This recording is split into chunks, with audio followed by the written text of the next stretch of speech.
मैं एक बार विनोद बंसल जी के पास जा रही हूँ। विनोद जी, जिस तरह से कार्रवाई हो रही है वहां सपा के सांसद पर, उसे लेकर बहुत से सवाल भी उठ रहे हैं, लेकिन उन्होंने खुले कैमरे पर उनके पिताजी ने धमका भी दिया कि हमारी सरकार आएगी तो फिर देखिएगा क्या होता है, फिर आप लोगों की खैर नहीं है। वो वीडियो भी मैं एक बार चला सकती हूँ, अगर चला दूं उसके बाद में वापस आती हूँ, जरा चलाइए। हाँ जी, एक और बदल जाएगा तो ये सरकार रहेगी ना तो तुम्हारा कमाल ना कर सकते। देख लो साहब, देख लो एक एडजस्ट एक और बदल जाएगा तो ये सरकार रहेगी ना तो तुम्हारा कमाल ना कर सकते। देख लो साहब, देख लो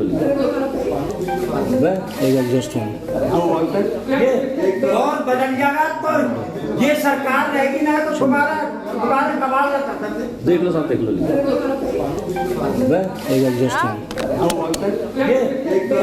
के सांसद के पिता कह रहे हैं कि अगर दौर बदल गया, देख लो साहब, देख लो वापस आइए। तो संभल के सांसद के पिता कह रहे हैं कि दौर बदल गया तो फिर क्या हाल होगा हम आपको बता नहीं सकते। भाई किदवई साहब को लीजिए, एक बार विनोद जी को लीजिए जरा। किदवई साहब, ये हो क्या रहा है? ये धमकी पे धमकी दी जा रही है। मीटर आपके वहां पे पकड़ी गई, अतिक्रमण आपका तो वहां पर बुलडोजर चला, अब ये धमकी वाला वीडियो भी आ गया भाई कि अगर हमारा दौर बदलेगा फिर तुम्हारा कबाड़ा कर देंगे। सुचारिता जी, ये मैं भी बोल रहा हूं, ये आप भी बोल रहे हैं कि जब सरकार बदलेगी तो सुन लिए, मैं भी वही बोल रहा हूं कि जब सरकार बदलेगी हाँ। तो भारतीय जनता पार्टी तो के वो गुंडे जो इस प्रदेश में अराजकता फैला रहे हैं वो जेल में होंगे। दूसरी बात, अच्छा, इसको अराजकता बोलते हैं? नहीं, अरे किसी चोर को पकड़ना, उसको रिकवरी नोटिस जारी करना, क्या ये अराजकता कैसे है भाई? मैं आपसे अगर पूछूं ये अराजकता है तो आप भी जाइए कोर्ट में, आप तो वकील हैं। तो आप फैला रहे हैं। सुचारिता जी, एक एक करके। विनोद जी, मैं आ रही हूँ आपके पास, 1 मिनट आऊंगी ना, पहले उन्हें बोल दे दीजिए। अरे ये किस गुंडे को बैठा लिया है सुचारिता जी आपने? नहीं कर रहे हैं। नो किदवई साहब, this is not expected of you. ये कोई तरीका नहीं है। वो मेरे मेहमान है, आप भी मेहमान है। ये अपनी संस्कृति दिखा रहे हैं आचार्य जी, ये अपनी संस्कृति दिखा रहे हैं।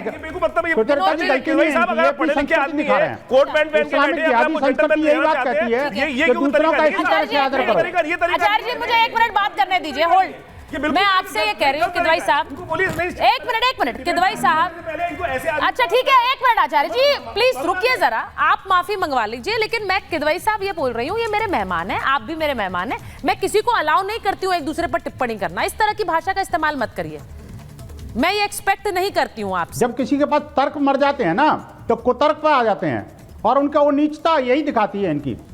हमें कोई दिक्कत नहीं है, लेकिन इनकी नीचता दिख रही है। इनकी विनोद जी, मैं उनको बोल रही हूँ इस तरह के शब्दों का इस्तेमाल ना करने के लिए। अब आप जरा थम कर बात करते हैं, क्योंकि ये मुद्दा बड़ा बोलिए ना, माफी मांगे भाई।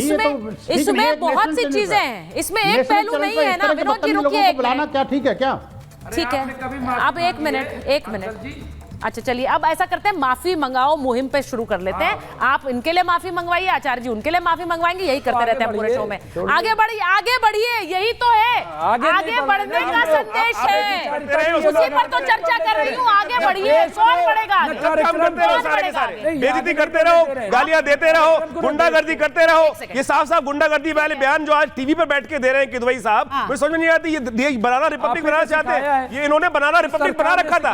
हमने देखा है आज से 10 साल पहले यूपी के हालात क्या थे, 2017 से पहले यूपी के हालात क्या थे, वो सबको दिखाई देता है। बलात्कार हो रहा था, केवल यादव जरूरी है कि हम वाद करें और संवाद भी करें, दूसरे को भी बोलें। भाई कौन नहीं जाएगा? किसको खाना नहीं मिल रहा? किसको खाना नहीं मिल रहा? किसको इलाज नहीं मिल रहा? सबको रिपोर्ट देख लीजिए। 1 मिनट, मैं एक चीज पूछना चाह रही हूँ कि फराज जी, अगर मुद्दे पर रहें, मुद्दे पर बात करते हैं।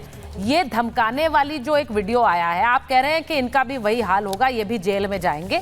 सर, अगर जेल में जाएंगे, ये अति हो रही है, ये कार्रवाई नहीं है, तो अभी कोर्ट तो आप अभी भी जा सकते हैं, फिर जाइए कोर्ट, कौन रोक रहा है आपको? नहीं, ये कोर्ट नहीं डालते जाते। सुचारिता जी, अब आपसे हाथ जोड़ के विनती है, फराज साहब और गोपाल जी बीच में इंटरप्ट मत करिएगा। हाँ। देखिए मैं आपके एक एक सवाल का जवाब दूंगा। अभी वक्फ की बात हुई, हाँ। ये 13 नवंबर 2024 को एक फुल पेज का आर्टिकल निकला है वक्फ पर द हिंदू में, ये मैं नहीं बोल रहा हूं। और इसमें तेजस्वी सूर्या ने जो एक झूठ बोला था कि कर्नाटका के होड़ावाद गांव में वक्फ बोर्ड ने 1500 एकड़ जमीन किसानों की हड़प ली। हाँ। एमबी पाटिल जो वहां के इंडस्ट्रीज मिनिस्टर हैं, होड़ावाद उन्हीं की कॉन्स्टिट्यूएंसी में आता है, उन्होंने एक डॉक्यूमेंट भी रिलीज किया जिसके हिसाब से एक भी नोटिस गांव के किसानों को नहीं दी गई।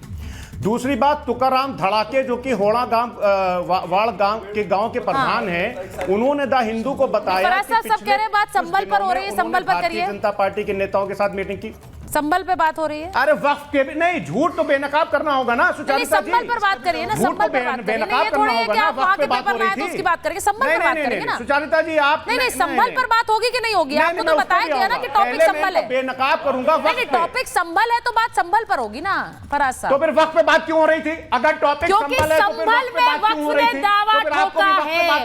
संभल में वक्फ ने दावा ठोका। तो फिर वक्फ आया बीच में, बात करिए ना, मैं उस पर नहीं रोकूंगी। अरे दावा तो तेजस्वी सूर्या बोल रहे हैं कि 1500 एकड़ जमीन पर भी ठोका गया था, वो झूठ था।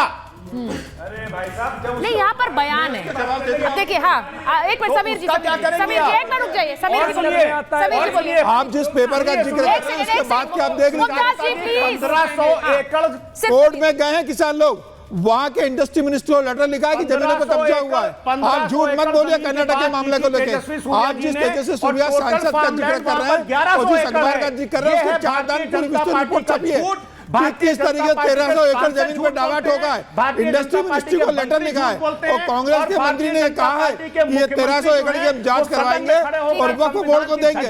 यह कांग्रेस की सरकार है, इसलिए वहां दावा ठोक सकते हो आप कर्नाटक में। भारतीय जनता पार्टी के वक्फ बिल को मालूम है और वक्फ के लोगों को पता है कि कांग्रेस की सरकार है, जमीन पर दावा ठोको और जमीन कब्जा कर लो। उत्तर प्रदेश में आप ये कर नहीं सकते।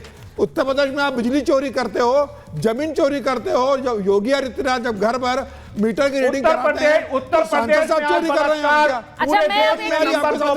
उत्तर प्रदेश में दहेज हत्याएं सबसे ज्यादा, दलितों के ऊपर अत्याचार सबसे ज्यादा उत्तर प्रदेश में। क्या बात कर रहे हैं आपको? एक बार गोपाल जी को ले लीजिए, विनोद जी को भी तो है नहीं, उत्तर प्रदेश में डिबेट करनी है अगर आपको तो आप ये। मैं एक चीज पूछना चाह रही हूँ, जो एक आज जो सर्वे हो रहा है, आज दूसरे दिन का सर्वे हुआ है दानिश जी, आज दूसरे दिन का सर्वे हुआ है, लेकिन इस बीच एक ऐसा बयान भी आया है।